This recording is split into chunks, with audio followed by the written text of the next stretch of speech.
Hello നമസ്കാരം.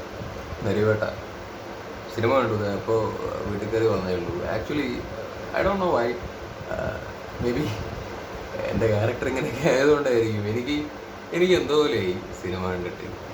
പ്രത്യേകിച്ച് second ഹാഫിലുള്ള പല സീനുകളും കണ്ടപ്പോൾ എനിക്ക് എന്തോ പോലെയൊക്കെ വല്ലാത്തൊരു ഒരു ഒരു ഒരു ഒരു വിഷമമൊക്കെ തോന്നി. ഇമോഷണലി കുറച്ച് വീക്കായി പോയി.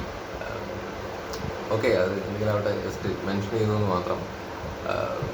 ഞാൻ അത്യാവശ്യം നല്ല പ്രതീക്ഷയോടുകൂടി കാണാൻ വേണ്ടി പോയൊരു സിനിമയാണ് നരിവേട്ട. കാര്യം ഈ സിനിമയുടെ ഡയറക്ടർ അനുരാഗ് മനോഹർ. പുള്ളിയുടെ ആദ്യ സിനിമ ഇഷ്കായിരുന്നു. അത് കണ്ടിട്ടുള്ള ആളുകൾക്ക് അറിയാം, അത് നല്ല ഗംഭീര സിനിമയായിരുന്നു, അടിപൊളി സിനിമയായിരുന്നു. അതിൻ്റെ അകത്ത് ഷൈനാണെങ്കിലും നല്ല ഗംഭീരമായിട്ട് പെർഫോമും ചെയ്തിട്ടുണ്ട്. അപ്പം അനുരാഗ് മനോഹറിൻ്റെ ആദ്യ സിനിമയ്ക്ക് ശേഷം ഇപ്പോഴാണ് പുള്ളിയുടെ അടുത്തൊരു പടം വരുന്നത്, നരിവേട്ട. അപ്പോൾ ആ ഒരു പ്രതീക്ഷ ഒട്ടും തെറ്റിച്ചിട്ടില്ല, ഒട്ടും നിരാശപ്പെടുത്തിയിട്ടില്ല എന്ന് തന്നെ പറയാം. അടിപൊളി സിനിമ, ഗംഭീര സിനിമ. എനിക്ക് ഭയങ്കരമായിട്ട് വർക്കായി. എനിക്ക് ഭയങ്കരമായിട്ട് പടം ഇഷ്ടപ്പെട്ടു. നന്നായി എടുത്തു വെച്ചിട്ടുണ്ട്. പിന്നെ it's not that easy to make a movie like this. കാരണം ഒന്നാമത് ജസ്റ്റ് ഒരു സിനിമ മാത്രമല്ലല്ലോ, യഥാർത്ഥത്തിൽ നടന്നൊരു സംഭവമാണ്. അപ്പോൾ യഥാർത്ഥത്തിൽ നടന്നൊരു സംഭവം സിനിമയായിട്ട് എടുക്കുക എന്ന് പറയുമ്പോൾ പണി പാളാൻ സാധ്യതകൾ വളരെ കൂടുതലാണ്. കാരണം സീരിയസ് ആയിട്ടുള്ള വിഷയമല്ലേ. പക്ഷേ നന്നായി വന്നിട്ടുണ്ട്, അത് നന്നായി എടുത്തു വെച്ചിട്ടുണ്ട്. എനിക്കങ്ങനെയാണ് ആക്ച്വലി തോന്നിയത്. എന്താ പെർഫോമൻസ്, അതാണ് എടുത്തു പറയേണ്ടത്. ടോവിനോ തോമസ്. ഞാൻ എപ്പോഴും ടോവിനോനെ കുറിച്ചിട്ട് സംസാരിക്കുന്ന സമയത്ത് പറയാറുണ്ട്, അയാളുടെ സിനിമ ഇടയിൽ ചിലത് ഫ്ലോപ്പായി ഉണ്ടാവാം, ഹിറ്റായി ഉണ്ടാവാം, അതൊക്കെ പോട്ടെ. ബട്ട് ആസ് ആൻ ആക്ടർ പുള്ളി വ്യത്യസ്തമായ സിനിമകളുടെ ഭാഗമാവാൻ ശ്രമിക്കുന്നുണ്ട്. വ്യത്യസ്തമായിട്ടുള്ള ക്യാരക്ടേഴ്സ് പുള്ളി ചെയ്യുന്നുണ്ട്. അതൊരു ആക്ടറെ സംബന്ധിച്ചിടത്തോളം ഏറ്റവും വലിയ പോസിറ്റീവായിട്ടുള്ളൊരു കാര്യമാണ്. ഈ ഒരു സിനിമയ്ക്കകത്താണെന്നുണ്ടെങ്കിലും വളരെ സീരിയസ് ആയിട്ടുള്ളൊരു ക്യാരക്ടറാണ്. സെക്കൻഡ് ഹാഫിലൊക്കെ പുള്ളിക്കാരൻ്റെ പെർഫോമൻസ് അടിപൊളിയായിരുന്നു, ഗംഭീരമായിട്ട് പുള്ളി ചെയ്തു വെച്ചിട്ടുണ്ട്. പ്രത്യേകിച്ച് ഇമോഷണൽ സീൻസൊക്കെ ആണെന്നുണ്ടെങ്കിൽ ഭയങ്കരമായിട്ട് പുള്ളി ചെയ്തു വെച്ചിട്ടുണ്ട്.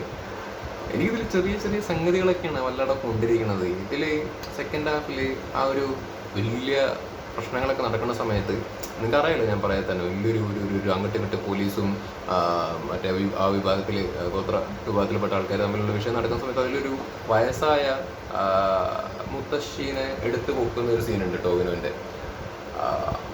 മൊത്തത്തിൽ അത് വിഷ്വലി കണ്ടപ്പോഴും ഭയങ്കര വിഷമാവുന്നേ, ഭയങ്കരമായിട്ട് ഇമോഷണലി നമുക്ക് ആ സീനൊക്കെ കാണുമ്പോൾ വിഷമാവും. അത് ആ എടുത്ത് വെച്ചത് അത്രയും ഗംഭീരമായതുകൊണ്ടും അതിൽ ടോവിനോണെങ്കിലും പെർഫോം ചെയ്തിരിക്കുന്നത് ഗംഭീരമായതുകൊണ്ടൊക്കെയാണ് നമുക്ക് ആ ഒരു ഫീൽ ആക്ച്വലി കിട്ടുന്നത്. അപ്പോൾ അതാണ് ഞാൻ പറഞ്ഞത്, ഒരു സിനിമ എന്നുള്ളതിനെക്കാട്ടിലും ഉപരി നമുക്ക് അറിയാം നടന്ന സംഭവം നമ്മളിതിൽ കാണുമ്പോൾ ഇവർ അഭിനയിക്കുകയാണെന്നുണ്ടെങ്കിൽ പോലും പല സീൻസ് കാണുമ്പോൾ നമുക്ക് ഫീൽ ആവും. അതാണ് ഞാൻ ആക്ച്വലി പറഞ്ഞത്.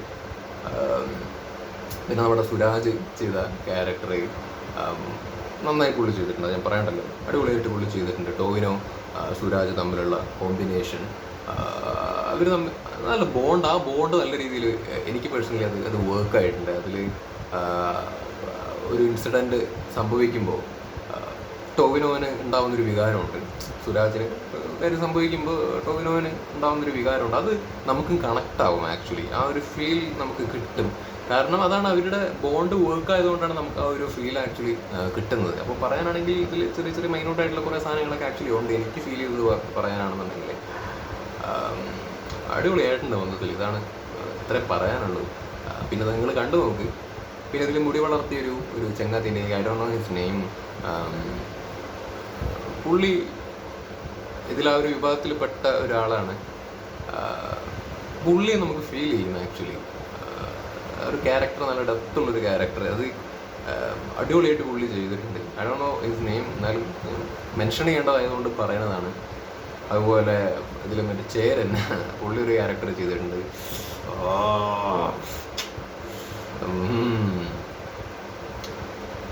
പറയേണ്ട കാര്യമില്ല, അടിപൊളിയായിട്ട് പുള്ളി ചെയ്തിട്ടുണ്ട്. അപ്പോൾ പെർഫോമൻസിനെ കുറിച്ച് ഞാൻ പറയുന്നില്ല, ഇതിലിപ്പോൾ ഓരോ ക്യാരക്ടേഴ്സാണ്. ഓക്കെ, പിന്നെ മറ്റേ അയ്യോ അതിൽ ഇവരുടെ പേര് എനിക്ക് പെട്ടെന്ന് കിട്ടുന്നില്ല. അയ്യോ ഇതിൽ ആ ലേഡിയുടെ പേര് എനിക്ക് കിട്ടുന്നില്ല. അവർ നല്ല പെർഫോമൻസ് ആയിരുന്നു, അടിപൊളി പെർഫോമൻസ് ആയിരുന്നു. പേര് കിട്ടുന്നില്ല, ഐ എം സോറി.